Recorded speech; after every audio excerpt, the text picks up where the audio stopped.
cat every day. Don't understand it. Yeah. So if you had another 100 cows, you wouldn't have to bush hog. I tell you what, it would be good. And running the beef cows after the milk cows the way I'm doing, I'm feeding them for absolutely nothing. In fact, they are costing me less diesel fuel when I bush hog because there's less to bush hog. They are paying me to do my work. It's amazing the way I'm doing what I'm doing with those beef cows. And yeah, I wish I could afford another 100. I'm serious. Yeah. That's where that custom grazing comes in. Those 100 cows are dropping microbes on your soil, and that bush hog isn't. Big. And we get an animal impact. Moisture. Yeah. Moisture. And with 100 more cows, Dennis, how much more hay would you have to have? You hear that? I heard what he said. I heard it too, but I don't get it.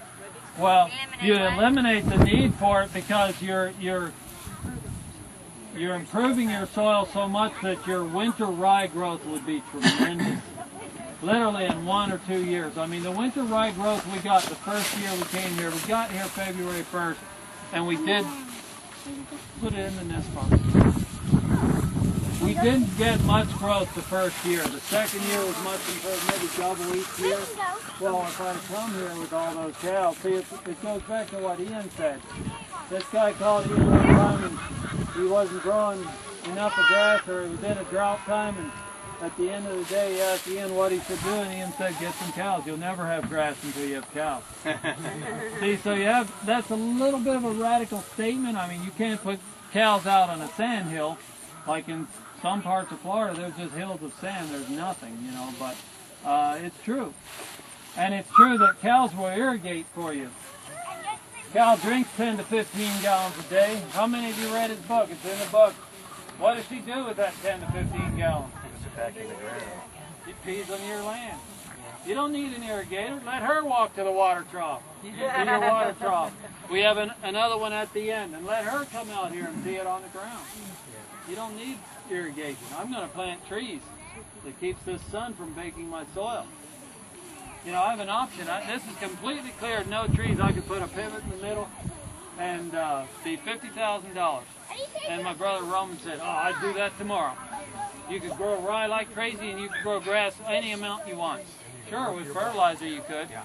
But the thing is, he doesn't realize you put that same $50,000 in cows and let them do the same thing. And it's not rusting, rotting, and depreciating. Hello? Dennis, what do you do for shade out here? Well, right, you can just see at the very top of my Eggmobile. Last fall when Joel Salatin was here, he said the first thing you need to do is get a massive big Eggmobile built. I had already put a deposit on one in the spring with a welder, and he goofed off for a whole year.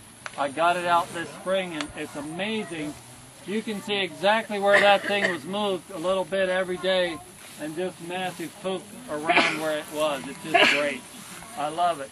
So, Sitting right here. no, it was not. This is our Eggmobile here with the chickens coming out and scratching up everything. All that. That car pulling around? Yeah, that car pulls it around. Absolutely, we move it every day. My dad gave me that old car before he passed away. It works like a top.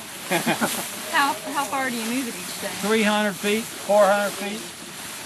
That needs to go 3 to 5 days behind the cows because that's when the fly larvae have come in and developed a little bit in the cow pats.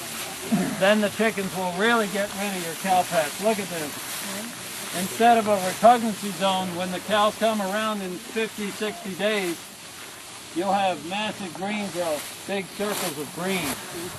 So the chickens will venture out 150 feet, you said? 2 to 300. Yeah. So you move them 3 to 500. You guys are looking for dung beetles. The one thing about chickens is that they will eat every dung beetle they can find, every fly larvae. I mean, you can look after, you know, they were right here today, buddy. If they're in there, they went after them and got them. Oh, they got them. We did find some over in the patties over there, though. Yeah. You got some about the size of a ladybug. Yeah, so I would almost like to see what would happen if I get rid of this for 1 year. And I'm thinking about doing some of the custom grazing, which would take some time, and I can't do both without help, but we don't have help right now. If I do it outside, it's me. I mean, if it gets done outside, it's me that does it. And, you know, the custom grazing, the numbers just look better. I mean, I used the calculator when I read his book, and they just look good compared to 3,000 to 5,000 on an Eggmobile. You know, it's not that great. It's okay, it's parasite control as well and everything, but, you know, it's just okay. Those blinking light things are great. I've had no night kill at all, and we do not close up our Eggmobile. I have a blinking light on each side and one on the back. There's one on the front of the car, but it's not working anymore. I have those night guards will absolutely keep owls away and foxes and maybe coons too, because we do have coons.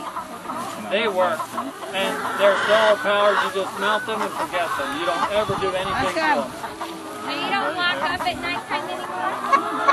I'm going to try coons. I don't know, we have one. Save us some money.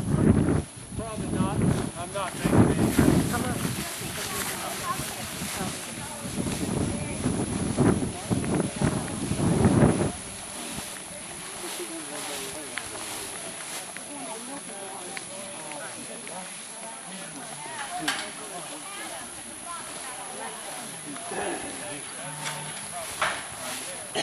This is our milk stalls, and this is where we milk our cows. We put one in here and lock her in, our fancy lock, and we put one in here and lock her in here. We have milk machines and we milk into the buckets right here. And that's our vacuum pump. And then we pour it through a filter into a 5-gallon bucket on the table and bottle it and put it in the fridge. That's the simplicity of our milking system. Do you feed anything when you milk? No, nothing. This is how we let them in. They don't get indignant. Just 2 cows in, and we put it back, and when they're done being milked, they go right back out to pasture. So the first cows in are only in 5-10 minutes, and they're back on pasture, you know, wandering back up to the grass. This cost me a total of about $100. The milk machine about $1,500, and you're in business. Compared to a grade A milking parlor for $50,000 or $100,000, that's not bad. Lock them in. This is how we lock this one in. This is our kick stall, by the way. If a cow kicks us, you know, every cow needs some training, especially young heifers. We just take this down and tie it over here, bring it around. Oh, my kickstall just came apart. Okay, well, it's supposed to be on a hinge there, and I guess it just broke. But anyway, that squeezes my cow in so tight that she cannot lift her leg and kick me. I showed that to Joel South, and he almost went crazy. He loves simple things that work. I have to fix that. The next thing I want to do is milk in a hoop house, a 14 by 28 poultry schooner from Winkler Building, and I'm going to milk right on the pasture. Put a gas engine. This milk machine's made by the Amish in Pennsylvania. Put a gas engine on it, Honda engine, and milk right out there. Bring the milk in and bottle it and put it in the refrigerator. You're milking 2 cows. But because you don't have your cows just roaming on 20 acres, you know, you have them in a strip, you just walk them down the strip and right up the trail. And I don't like the trails from here to there, though, and that's why I want to milk out there. There will be no trails, there will be no manure, there will be no compost pile here.